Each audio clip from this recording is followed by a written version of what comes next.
BRS 10 ఏళ్ల పాలనలో అంతా దోపిడీ జరిగిందని ఆరోపించారు పీసీసీ చీఫ్ మహేష్ కుమార్.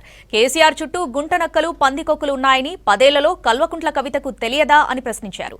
దోచుకొని దాచుకున్న సొమ్ము కోసమే కేసీఆర్ ఫ్యామిలీలో విభేదాలొచ్చాయని ఆరోపించారు కాంగ్రెస్ నేతలు.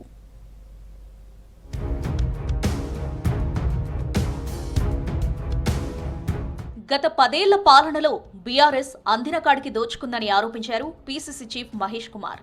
కేసీఆర్ చుట్టూ గుంటనక్కలు పందికొక్కులున్నాయని 10 ఏళ్లలో కవితకు తెలియదా అని ప్రశ్నించారు. అధికారంలో ఉన్నప్పుడు కవిత ఎందుకు చెప్పలేదన్నారు. మహిళకు ఉచిత బస్సు, సంక్షేమ పథకాలు ఇస్తున్నందుకు సీఎం రేవంత్ రెడ్డి కర్కోటకుడా అని ప్రశ్నించారు.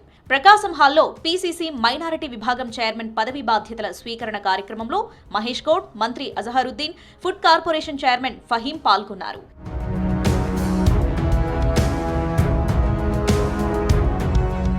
బీఆర్ఎస్ పాలనలో జరిగిన అవినీతి గురించి 10 ఏళ్లలో కవిత ఎందుకు మాట్లాడలేదన్నారు ఎంపీ చామల కిరణ్ కుమార్ రెడ్డి.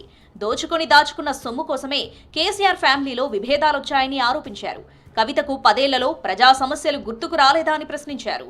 మీరు 2016లోనే గనక ఇదే విధంగా బయటకు వచ్చి ఇదే తెలంగాణ రాష్ట్ర సేన పెట్టుండి తెలంగాణ ప్రజల్ని జాగృతి చేసి ఉంటే బ్రహ్మాండంగా మిమ్మల్ని ఆదరించేవాళ్ళు. ఎందుకంటే ఈ తెలంగాణ ఇట్లా దోసుకోబడేది కాదు, ఈ తెలంగాణ నిధులు ఆవిరయ్యేటి కావు, మిగులు రాష్ట్రంగా ఉన్న తెలంగాణ రాష్ట్రం అప్పుల రాష్ట్రం అయ్యేది కాదు.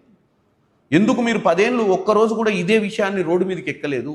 కేసీఆర్ రాష్ట్రాన్ని అప్పుల కుప్పగా మార్చారన్నారు ప్రభుత్వ విప్ ఆది శ్రీనివాస్. అప్పుల తిప్పలున్నా సంక్షేమానికి లోటు రానివ్వడం లేదన్నారు. జగిత్యాల జిల్లా కదలాపూర్ మండలం అంబారిపేటలో ప్రాథమిక ఆరోగ్య కేంద్రాన్ని ప్రారంభించారు ప్రభుత్వ విప్. నియోజకవర్గాల్లో ఉన్నటువంటి ఏరియా హాస్పిటల్స్ కానీ ప్రాథమిక ఆరోగ్య కేంద్రాలను కూడా పురాతనమైనటువంటి నూతన భవనాలు ఇచ్చే కార్యక్రమం, పల్లె దవాఖానాలు కూడా అనేక ప్రాంతాల్లో నిర్మాణం చేసుకొని పేదలకు అప్పటికప్పుడే ఇబ్బంది అయింది ఆరోగ్యపరంగా అంటే ఆసుపత్రిలో సేవలు అందుకునేటువంటి అవకాశాన్ని కల్పించాలని చెప్పని పల్లె దవాఖానాలు, బస్తీ దవాఖానాలు కూడా అనేక ప్రాంతాల్లో ఏఎన్ఎం సెంటర్లు వివిధ రూపాల్లో పిలుచుకున్నటువంటి ఇవ్వడం జరుగుతూ ఉంది. ప్రజాప్రభుత్వం ఆర్టీసీ కార్మికులకు ఎల్లప్పుడూ అండగా ఉంటుందన్నారు ప్రభుత్వ విప్ బీర్లా ఐలయ్య.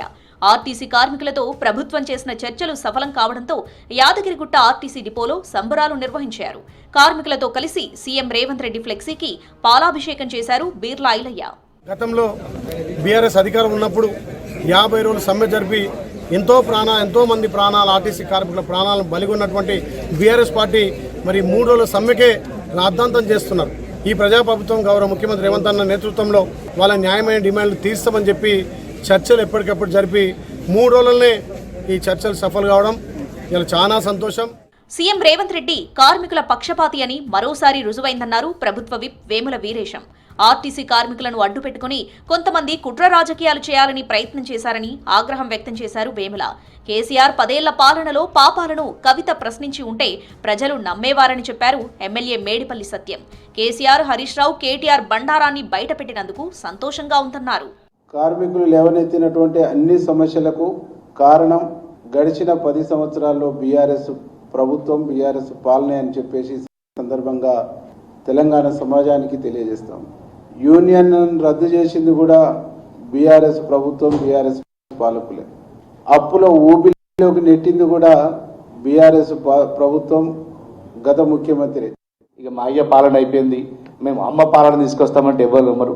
అయ్య పాలన, అమ్మ పాలనకు చరమగీతం మండినరు.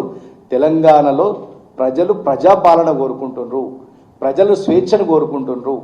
మరొక 10 సంవత్సరాలు ఫామ్ హౌస్ పాలన లేదంటే గడి పాలన, ఫామ్ హౌస్ పాలన, గడిల పాలన 10 సంవత్సరాలు తెలంగాణ ప్రజలు చూసి విసిగెత్తిపోయే ఇలా రేవంత్ రెడ్డి గారి నాయకత్వంలో ప్రజాపాలన కోరుకునే అవకాశం ఇచ్చిండ్రు. రాష్ట్ర అభివృద్ధే ప్రభుత్వ ధ్యేయమన్నారు కాంగ్రెస్ నేతలు. ఆర్థిక ఇబ్బందులున్నా సంక్షేమ పథకాలు అమలు చేస్తున్నట్లు చెప్పారు.